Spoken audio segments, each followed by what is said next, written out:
ਸਤਿ ਸ਼੍ਰੀ ਅਕਾਲ ਜੀ, ਤੁਹਾਡੇ ਆਪਣੇ ਚੈਨਲ ਤੇ ਇੱਕ ਵਾਰ ਫਿਰ ਤੋਂ ਤੁਹਾਡਾ ਸਵਾਗਤ ਹੈ।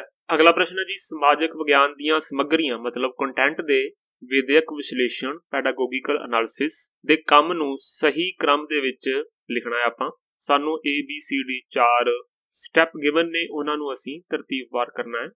ਜਦੋਂ ਅਸੀਂ ਸਮਾਜਿਕ ਸਿੱਖਿਆ ਦੇ ਕੰਟੈਂਟ ਦੇ ਪੈਡਾਗੋਗਿਕਲ ਐਨਾਲਿਸਿਸ ਦੇ ਕੰਮ ਨੂੰ ਕਰਦੇ ਹਾਂ ਤੇ ਸਭ ਤੋਂ ਪਹਿਲਾ ਸਟੈਪ ਹੁੰਦਾ ਹੈ ਕੰਟੈਂਟ ਐਨਾਲਿਸਿਸ ਆਫ ਯੂਨਿਟ ਜਾਂ ਟੌਪਿਕ। ਇਸ ਪੜਾਅ ਵਿੱਚ ਮਹੱਤਵਪੂਰਨ ਕਨਸੈਪਟ ਐਂਡ ਇਨਫੋਰਮੇਸ਼ਨ ਜੋ ਜ਼ਰੂਰੀ ਹੈ ਟੀਚ ਕਰਨ ਲਈ, ਉਹਨਾਂ ਨੂੰ ਆਇਡੈਂਟੀਫਾਈ ਕੀਤਾ ਜਾਂਦਾ ਹੈ। ਅਗਲਾ ਸਟੈਪ ਹੁੰਦਾ ਹੈ ਜੀ ਕੰਟੈਂਟ ਮਟੀਰੀਅਲ ਦੇ ਟੀਚਿੰਗ ਜਾਂ ਇਨਸਟਰੂਮੈਂਟਲ ਆਬਜੈਕਟਿਵ ਨੂੰ ਸੈੱਟ ਕਰਨਾ। ਇੱਥੇ ਕੰਟੈਂਟ ਨੂੰ ਸਿਖਾਉਣ ਦੇ ਉਦੇਸ਼ ਜਾਂ ਟੀਚੇ ਨਿਰਧਾਰਿਤ ਕੀਤੇ ਜਾਂਦੇ ਹਨ।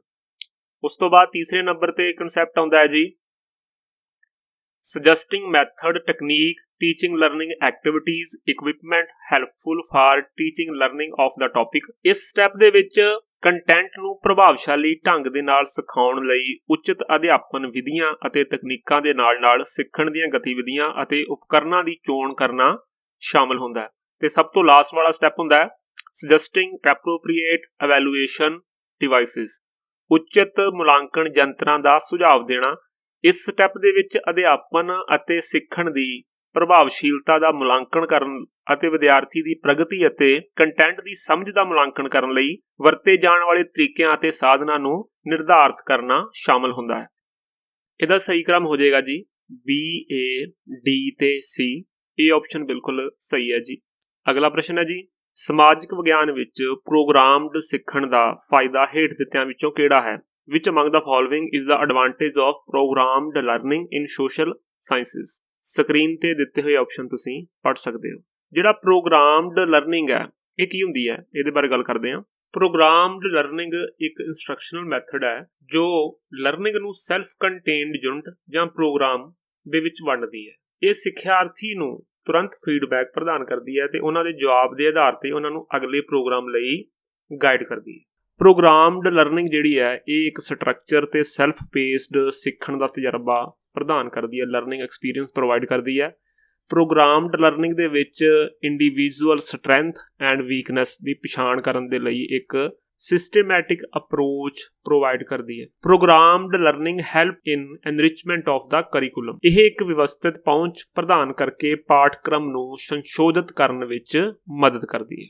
ਇਹਦਾ ਜਿਹੜਾ ਸਹੀ ਜਵਾਬ ਹੋ ਜਾਏਗਾ ਕਿ help in enrichment of curriculum ਪਾਠਕ੍ਰਮ ਦੇ ਸੰਸ਼ੋਧਨ ਵਿੱਚ ਮਦਦ ਕਰਦੀ ਹੈ। ਇਹ ਆਪਸ਼ਨ ਬਿਲਕੁਲ ਸਹੀ ਹੈ ਜੀ। ਪ੍ਰੋਗਰਾਮਡ ਲਰਨਿੰਗ ਬਾਰੇ ਤੁਸੀਂ ਬਾਕੀ ਪੁਆਇੰਟ ਆਪ ਪੜ੍ਹ ਸਕਦੇ ਹੋ, ਸਕਰੀਨ ਤੇ ਤੁਸੀਂ ਦੇਖ ਰਹੇ ਹੋ। ਅਗਲਾ ਪ੍ਰਸ਼ਨ ਹੈ ਜੀ who develop a unique classification of audio visual aids through a cone of experience. Cone of experience ਰਾਹੀਂ ਆਡੀਓ ਵਿਜ਼ੂਅਲ ਏਡਸ ਦਾ ਵਿਲੱਖਣ ਵਰਗੀਕਰਨ ਹੇਠ ਲਿਖਿਆਂ ਵਿੱਚੋਂ ਕਿਸ ਨੇ ਕੀਤਾ? ਸਕਰੀਨ ਤੇ ਦਿੱਤੇ ਹੋਏ ਆਪਸ਼ਨ ਤੁਸੀਂ ਪੜ੍ਹ ਸਕਦੇ ਹੋ। ਇਹ ਜਿਹੜਾ ਐਡਗਰ ਡੇਲ ਹੈ, ਇਹਦਾ ਕੋਨ ਆਫ ਐਕਸਪੀਰੀਅੰਸ ਜਿਹੜਾ ਹੈ ਉਹ ਇਹਨੇ ਇੱਕ ਮਾਡਲ ਤਿਆਰ ਕੀਤਾ ਸੀ 1940 ਦੇ ਵਿੱਚ, ਜਿਹਦੇ ਵਿੱਚ ਇਹਨੇ ਡਿਫਰੈਂਟ ਟਾਈਪ ਦੇ ਆਡੀਓ ਵਿਜ਼ੂਅਲ ਏਡਸ ਨੂੰ ਉਹਨਾਂ ਦੇ ਲੈਵਲ ਆਫ ਐਬਸਟ੍ਰੈਕਸ਼ਨ ਤੇ ਕਰੈਕਟਨੈਸ ਦੇ ਵਿੱਚ ਅਕੋਰਡਿੰਗ ਕੈਟਾਗੋਰਾਈਜ਼ ਕੀਤਾ ਸੀ। ਇਹਦੇ ਮਾਡਲ ਨੂੰ ਕੋਨ ਆਫ ਐਕਸਪੀਰੀਅੰਸ ਜਾਂ ਡੇਲਸ ਕੋਨ ਕਿਹਾ ਜਾਂਦਾ ਹੈ। ਜਿਹੜਾ ਐਡਗਰ ਡੇਲ ਹੈ ਉਹ ਕਹਿੰਦਾ ਸੀ ਕਿ ਕੋਨ ਸੁਜੈਸਟ ਕਰਦਾ ਹੈ ਕਿ ਸਿਖਿਆਰਥੀ ਸਿਰਫ ਪੜ੍ਹਨ ਜਾਂ ਸੁਣਨ ਦੀ ਬਜਾਏ ਚੀਜ਼ਾਂ ਨੂੰ ਆਪਣੇ ਆਪ ਕਰਨ ਅਤੇ ਅਨੁਭਵ ਕਰਕੇ ਵਧੇਰੇ ਜਾਣਕਾਰੀ ਬਰਕਰਾਰ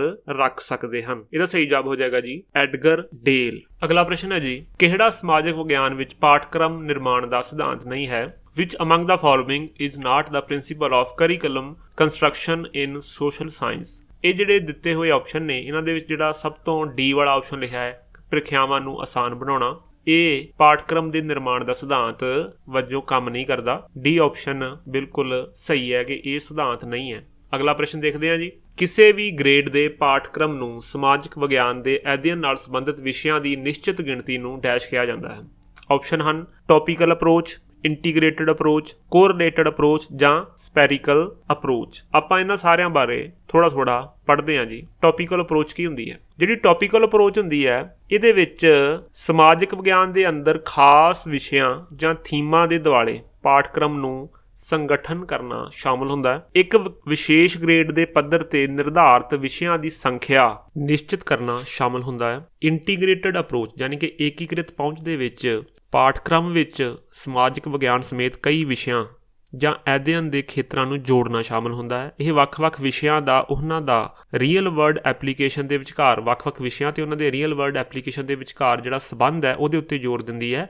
ਏਕੀਕ੍ਰਿਤ ਪਹੁੰਚ, ਜਿਹੜੀ ਸਹਿ ਸੰਬੰਧਿਤ ਪਹੁੰਚ ਹੈ, ਜਿਹਨੂੰ ਅਸੀਂ ਕਵਾਂਗੇ ਕੋਰਲੇਟਡ ਅਪਰੋਚ, ਇਹ ਕੀ ਕਰਦੀ ਹੈ? ਇਹਦੇ ਵਿੱਚ ਸਾਂਝੇ ਥੀਮ ਜਾਂ ਸੰਕਲਪਾਂ ਦੇ ਆਧਾਰ ਤੇ ਜਿਹੜੇ ਵਿਸ਼ੇ ਜੁੜੇ ਹੁੰਦੇ ਨੇ, ਠੀਕ ਹੈ, ਉਹਨਾਂ ਨੂੰ ਇਕੱਠੇ ਪੜ੍ਹਾਇਆ ਜਾਂਦਾ। ਜਿਵੇਂ ਕਿਸੇ ਖੇਤਰ ਦੀ ਵਧੇਰੇ ਸਮਝ ਵਾਸਤੇ ਤੁਸੀਂ ਇਤਿਹਾਸ ਅਤੇ ਭੂਗੋਲ ਨੂੰ ਇਕੱਠੇ ਪੜ੍ਹਾ ਸਕਦੇ ਹੋ। ਇਹ ਹੋਵੇਗਾ ਕੋਰਲੇਟਡ ਪਹੁੰਚ। ਤੇ ਸਪਾਇਰਲ ਪਹੁੰਚ ਦੇ ਵਿੱਚ ਕੀ ਕਰਦੇ ਹਾਂ ਆਪਾਂ ਕਿ ਹਰ ਵਾਰ ਵੱਧਦੀ ਗੁੰਝਲਤਾ ਅਤੇ ਡੂੰਘਾਈ ਦੇ ਨਾਲ ਕਈ ਗ੍ਰੇਡ ਪੱਧਰਾਂ ਦੇ ਵਿਸ਼ਿਆਂ ਜਾਂ ਸੰਕਲਪਾਂ ਤੇ ਮੁੜ ਵਿਚਾਰ ਕਰਨਾ ਸ਼ਾਮਲ ਹੁੰਦਾ ਹੈ। ਇਹ ਵਿਦਿਆਰਥੀਆਂ ਨੂੰ ਪੁਰਾਣੇ ਗਿਆਨ ਨੂੰ ਵਧਾਉਣ ਅਤੇ ਵਿਸ਼ੇ ਦੀ ਡੂੰਘੀ ਸਮਝ ਵਿਕਸਿਤ ਕਰਨ ਦੇ ਲਈ ਮਦਦ ਕਰਦਾ ਹੈ। ਠੀਕ ਹੈ ਜੀ, ਇਸ ਸਵਾਲ ਦਾ ਸਹੀ ਜਵਾਬ ਹੋ ਜਾਏਗਾ ਟੌਪੀਕਲ ਅਪਰੋਚ, ਕਿਉਂਕਿ ਇੱਥੇ ਸਮਾਜਿਕ ਵਿਗਿਆਨ ਦੇ ਸੰਬੰਧਿਤ ਵਿਸ਼ਿਆਂ ਦੀ ਗਿਣਤੀ ਨਿਸ਼ਚਿਤ ਕਰਨ ਬਾਰੇ ਗੱਲ ਕੀਤੀ ਗਈ ਹੈ। ਇਹ ਆਪਸ਼ਨ ਬਿਲਕੁਲ ਸਹੀ ਹੈ ਜੀ। ਅਗਲਾ ਪ੍ਰਸ਼ਨ ਹੈ ਜੀ, ਪ੍ਰਾਇਮਰੀ ਸਰੋਤ ਕੀ ਹੈ? ਇਹਦੇ ਬਾਰੇ ਅਸੀਂ ਪਹਿਲਾਂ ਵੀ ਪੜ੍ਹ ਚੁੱਕੇ ਹਾਂ, ਇਹਨੂੰ ਥੋੜ੍ਹਾ ਜਿਹਾ ਹੋਰ ਐਕਸਪਲੇਨ ਕਰ ਲੈਂਦੇ ਹਾਂ ਜੀ। ਪ੍ਰਾਇਮਰੀ ਸਰੋਤ ਬਾਰੇ, ਜਿਹੜੇ ਪ੍ਰਾਇਮਰੀ ਸਰੋਤ ਨੇ ਇਹ ਓਰੀਜਨਲ ਮਟੀਰੀਅਲ ਹੁੰਦੇ ਨੇ, ਫਸਟ ਹੈਂਡ ਅਕਾਊਂਟ ਹੁੰਦੇ ਨੇ।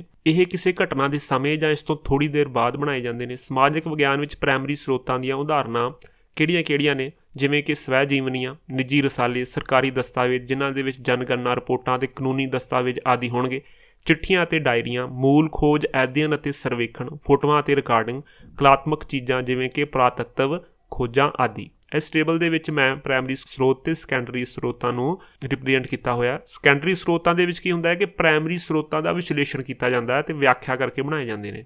ਇਹ ਉਹ ਕੰਮ ਨੇ ਜੋ ਇਤਿਹਾਸਕ ਘਟਨਾਵਾਂ ਜਾਂ ਵਰਤਾਰਿਆਂ ਦੀ ਵਿਆਖਿਆ ਜਾਂ ਵਿਸ਼ਲੇਸ਼ਣ ਕਰਨ ਵਾਸਤੇ ਸੈਕੰਡਰੀ ਸਰੋਤ ਬਣਾਏ ਜਾਂਦੇ ਨੇ। ਸੈਕੰਡਰੀ ਸਰੋਤਾਂ ਦੇ ਵਿੱਚ ਕੀ ਸ਼ਾਮਲ ਹੋਏਗਾ? ਪਾਠ ਪੁਸਤਕਾਂ ਤੇ ਹਵਾਲਾ ਪੁਸਤਕਾਂ, ਜੀਵਨੀਆਂ ਅਤੇ ਇਤਿਹਾਸਕ ਬਿਰਤਾਂਤ, ਸਾਹਿਤ ਸਮੀਖਿਆਵਾਂ, ਵਿਦਵਾਨ ਜਰਨਲ ਲੇਖ, ਦਸਤਾਵੇਜ਼ੀ ਫਿਲਮਾਂ, ਖਬਰਾਂ ਦੀਆਂ ਰਿਪੋਰਟਾਂ ਆਦਿ। ਇੱਥੇ ਪ੍ਰਾਇਮਰੀ ਸਰੋਤਾਂ ਬਾਰੇ ਇਹ ਆਪਸ਼ਨ ਦੇ ਵਿੱਚ ਲਿਖਿਆ ਹੈ ਕਿ ਕਿਸੇ ਅਜਿਹੇ ਵਿਅਕਤੀ ਦੁਆਰਾ ਬਣਾਇਆ ਗਿਆ ਇੱਕ ਸਰੋਤ ਹੈ ਜੋ ਘਟਨਾ ਸਮੇਂ ਉੱਥੇ ਸੀ। ਇਹ ਬਿਲਕੁਲ ਸਹੀ ਆਪਸ਼ਨ ਹੈ ਜੀ। ਅਗਲਾ ਪ੍ਰਸ਼ਨ ਦੇਖਦੇ ਹਾਂ ਜੀ, ਗੌਤਮ ਬੁੱਧ ਨੇ ਗਿਆਨ ਕਿੱਥੇ ਪ੍ਰਾਪਤ ਕੀਤਾ ਸੀ? ਸਕਰੀਨ ਤੇ ਦਿੱਤੇ ਹੋਏ ਆਪਸ਼ਨ ਤੁਸੀਂ ਪੜ੍ਹ ਸਕਦੇ ਹੋ। ਜਿਹੜਾ ਗੌਤਮ ਬੁੱਧ ਹੈ ਉਹਨਾਂ ਨੂੰ 35 ਸਾਲ ਦੀ ਉਮਰ ਦੇ ਵਿੱਚ ਬੋਧ ਗਿਆ ਵਿਖੇ ਗਿਆਨ ਪ੍ਰਾਪਤ ਹੋਇਆ ਸੀ। ਅਗਲਾ ਪ੍ਰਸ਼ਨ ਹੈ ਜੀ, ਹੇਠ ਲਿਖਿਆਂ ਵਿੱਚੋਂ ਕਾਲੀਦਾਸ ਦਾ ਪ੍ਰਸਿੱਧ ਨਾਟਕ ਕਿਹੜਾ ਹੈ? ਸਕਰੀਨ ਤੇ ਦਿੱਤੇ ਹੋਏ ਆਪਸ਼ਨ ਤੁਸੀਂ ਪੜ੍ਹ ਸਕਦੇ ਹੋ। ਇਹ ਜਿਹੜੇ ਸਾਰੇ ਆਪਸ਼ਨ ਨੇ ਇਹਨਾਂ ਨੂੰ ਆਪਾਂ ਦੇਖਾਂਗੇ ਵੀ ਇਹ ਕੀ ਹੁੰਦੇ ਨੇ। ਸਭ ਤੋਂ ਪਹਿਲਾਂ ਗੱਲ ਕਰਦੇ ਹਾਂ ਜੀ ਕਾਲੀਦਾਸ ਜੀ ਦੀ। ਕਾਲੀਦਾਸ ਇੱਕ ਪ੍ਰਾਚੀਨ ਭਾਰਤੀ ਕਵੀ ਅਤੇ ਨਾਟਕਕਾਰ, ਸੰਸਕ੍ਰਿਤ ਸਾਹਿਤ ਵਿੱਚ ਆਪਣੀਆਂ ਬੇਮਿਸਾਲ ਰਚਨਾਵਾਂ ਲਈ ਜਾਣਿਆ ਜਾਂਦਾ ਹੈ। ਇਹਨਾਂ ਦੇ ਮਸ਼ਹੂਰ ਨਾਟਕਾਂ ਵਿੱਚੋਂ ਸ਼ਕੁੰਤਲਾ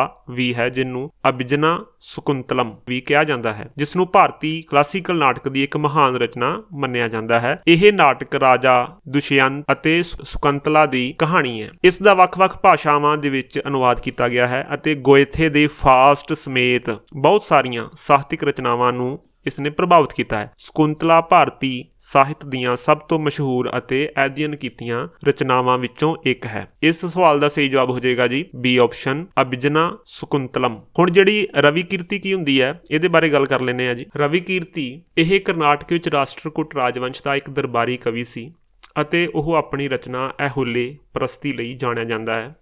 ਇਹ ਇੱਕ ਸ਼ਿਲਾਲੇਖ ਹੈ ਜੋ ਰਾਜਾ ਪੁਲਕੇਸ਼ਨ II ਦੀ ਫੌਜੀ ਜਿੱਤਾਂ ਅਤੇ ਕਲਾਵਾਂ ਦੀ ਸਰਪ੍ਰਸਤੀ ਲਈ ਪ੍ਰਸ਼ੰਸਾ ਕਰਦਾ ਹੈ। ਉਸ ਤੋਂ ਬਾਅਦ ਆ ਜੀ ਪ੍ਰਾਸਤੀਆਂ। ਇਹ ਪ੍ਰਾਚੀਨ ਭਾਰਤ ਵਿੱਚ ਸ਼ਾਸਕਾਂ, ਸਰਪ੍ਰਸਤਾਂ ਅਤੇ ਹੋਰ ਪ੍ਰਭਾਵਸ਼ਾਲੀ ਲੋਕਾਂ ਦੀ ਪ੍ਰਸ਼ੰਸਾ ਕਰਨ ਲਈ ਸੰਸਕ੍ਰਿਤ ਵਿੱਚ ਲਿਖੀ ਗਈਆਂ ਵਿਸਤ੍ਰਿਤ ਪ੍ਰਸ਼ੰਸਾਤਮਕ ਕਵਿਤਾਵਾਂ ਹਨ, ਜਿਨ੍ਹਾਂ ਦੇ ਵਿੱਚ ਉਹਨਾਂ ਦੀ ਪ੍ਰਸ਼ੰਸਾ ਕੀਤੀ ਗਈ ਹੁੰਦੀ ਸੀ। ਇੱਕ ਉਦਾਹਰਨ ਦੇ ਤੌਰ ਤੇ ਰਾਜਾ ਸਮੁੰਦਰਗੁਪਤ ਦੀ ਪ੍ਰਸ਼ੰਸਾ ਵਿੱਚ ਹਰੀਸ਼ੇਨ ਦੁਆਰਾ ਰਚੀ ਗਈ ਇੱਕ ਸੰਸਕ੍ਰਿਤ ਕਵਿਤਾ ਹੈ ਜੋ ਇਲਾਹਾਬਾਦ ਵਿੱਚ ਅਸ਼ੋਕ ਦੇ ਥੰਮ ਉੱਪਰ ਉਕਰੀ ਹੋਈ ਹੈ। ਇਸ ਤੋਂ ਬਾਅਦ ਜਿਹੜਾ ਜੇ ਬਾਨਭੱਟ ਕੀ ਹੈ? ਬਾਨਭੱਟ ਉਹ ਭਾਰਤ ਦਾ ਇੱਕ ਸੰਸਕ੍ਰਿਤ ਲੇਖਕ ਅਤੇ ਕਵੀ ਸੀ ਜੋ ਆਪਣੀ ਰੋਮਾਂਟਿਕ ਨਾਵਲ ਕਦੰਬਰੀ ਲਈ ਜਾਣਿਆ ਜਾਂਦਾ ਹੈ, ਜੋ ਕਦੰਬਰੀ ਨਾਮ ਦੀ ਇੱਕ ਰਾਜਕੁਮਾਰੀ ਅਤੇ ਉਸ ਦੀ ਯਾਤਰਾ ਦੀ ਕਹਾਣੀ ਦੱਸਦਾ ਹੈ। ਅਗਲਾ ਪ੍ਰਸ਼ਨ ਦੇਖਦੇ ਹਾਂ ਜੀ, ਭਾਰਤ ਦੇ ਇਤਿਹਾਸ ਦੇ ਹਵਾਲੇ ਨਾਲ ਉਰ ਸ਼ਬਦ ਕਿਸ ਨੂੰ ਰੈਫਰ ਕਰਦਾ ਹੈ? ਸਕਰੀਨ ਤੇ ਦਿੱਤੇ ਹੋਏ ਆਪਸ਼ਨ ਤੁਸੀਂ ਪੜ੍ਹ ਸਕਦੇ ਹੋ। ਜਿਹੜਾ ਉਰ ਸ਼ਬਦ ਹੈ ਭਾਰਤੀ ਇਤਿਹਾਸ ਦੇ ਸੰਦਰਭ ਵਿੱਚ ਉਰ ਸ਼ਬਦ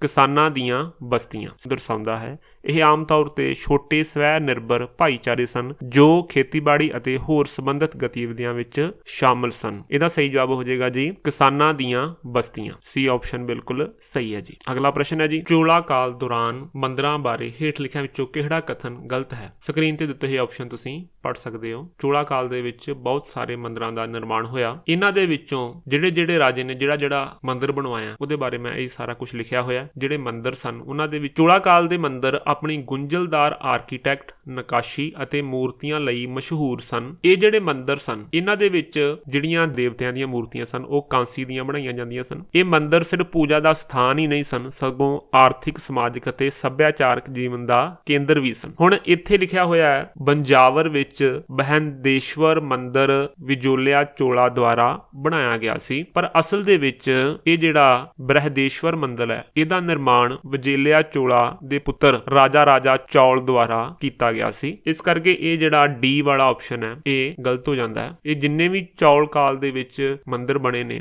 ਉਹਨਾਂ ਸਾਰਿਆਂ ਦੇ ਅੱਗੇ ਉਹ ਕਿਸ ਰਾਜੇ ਨੇ ਬਣਾਏ ਨੇ ਤੇ ਉਹ ਕਿੱਥੇ ਸਥਿਤ ਹੈ ਇਸ ਟੇਬਲ ਦੇ ਵਿੱਚੋਂ ਤੁਸੀਂ ਪੜ੍ਹ ਸਕਦੇ ਹੋ। ਅਗਲਾ ਪ੍ਰਸ਼ਨ ਹੈ ਜੀ 14ਵੀਂ ਸਦੀ ਦੇ ਯਾਤਰੀ ਇਬਨ ਬਤੂਤਾ ਨੇ ਕਿਸ ਦੇਸ਼ ਤੋਂ ਭਾਰਤ ਦੀ ਯਾਤਰਾ ਕੀਤੀ ਸੀ? ਆਪਸ਼ਨ ਹਨ ਅਫਰੀਕਾ, ਅਮਰੀਕਾ, ਫਰਾਂਸ ਜਾਂ ਤੁਰਕੀ। ਇਬਨ ਬਤੂਤਾ 14ਵੀਂ ਸਦੀ ਵਿੱਚ ਟੈਂਗੀਅਰ ਵਿੱਚ ਪੈਦਾ ਹੋਇਆ। ਇੱਕ ਮੁਰੱਕੋ ਦਾ ਯਾਤਰੀ ਸੀ। ਮੁਰੱਕੋ ਉੱਤਰ ਪੱਛਮੀ ਕੋਨਾ ਜਿਹੜਾ ਅਫਰੀਕਾ ਦਾ ਹੈ ਉੱਥੇ ਸਥਿਤ ਹੈ। ਹੁਣ ਜੇਕਰ ਇਸ ਕੁਐਸਚਨ ਨੂੰ ਅਸੀਂ ਕਿਸੇ ਹੋਰ ਤਰੀਕੇ ਨਾਲ ਦੇਖੀਏ ਕਿ ਕਿੰਨਾ ਦੇਸ਼ਾਂ 'ਚੋਂ ਹੁੰਦਾ ਹੋਇਆ ਇਬਨ ਬਤੂਤਾ ਦੀ ਤੁਸੀਂ ਜਰਨੀ ਮੈਪ ਨੂੰ ਦੇਖੋ ਤਾਂ ਕਿੰਨਾ ਦੇਸ਼ਾਂ 'ਚੋਂ ਹੁੰਦਾ ਹੋਇਆ ਉਹ ਭਾਰਤ ਦੇ ਵਿੱਚ ਐਂਟਰ ਕੀਤਾ। NCERT ਦੀ ਬੁੱਕ ਦੇ ਅਨੁਸਾਰ ਉਹ ਸੈਂਟਰਲ ਏਸ਼ੀਆ ਤੋਂ ਹੁੰਦਾ ਹੋਇਆ ਭਾਰਤ ਦੇ ਵਿੱਚ ਐਂਟਰ ਕੀਤਾ। ਇਹ ਵੀ ਲਿਖਿਆ ਗਿਆ ਹੈ ਕਿ ਹਿੰਦੂ ਕੁਸ਼ ਦੀਆਂ ਪਹਾੜੀਆਂ ਦੇ ਥਰੂ ਇਬਨ ਬਤੂਤਾ ਜਿਹੜਾ ਸੀ ਉਹ ਇੰਡੀਆ ਦੇ ਵਿੱਚ ਐਂਟਰ ਕੀਤਾ ਸੀ। ਇਬਨ ਬਤੂਤਾ ਨੇ ਆਪਣੀਆਂ ਜਿਹੜੀਆਂ ਯਾਤਰਾਵਾਂ ਨੇ ਉਹਨਾਂ ਦਾ ਜਿਹੜਾ ਬਿਰਤਾਂਤ ਹੈ ਉਹ ਰਿਹਲਾ ਨਾਂ ਦੀ ਉਹਦੀ ਇੱਕ ਪੁਸਤਕ ਹੈ ਉਹਦੇ ਵਿੱਚ ਉਹਨੇ ਦਿੱਤਾ। ਜਿਹੜਾ ਇਬਨ ਬਤੂਤਾ ਹੈ ਇਹ ਇਬਨ ਬਤੂਤਾ ਤੁਗਲਕ ਦੇ ਸਮੇਂ 1333 ਦੇ ਵਿੱਚ ਭਾਰਤ ਦੇ ਵਿੱਚ ਐਂਟਰੀ ਹੋਇਆ ਸੀ ਤੇ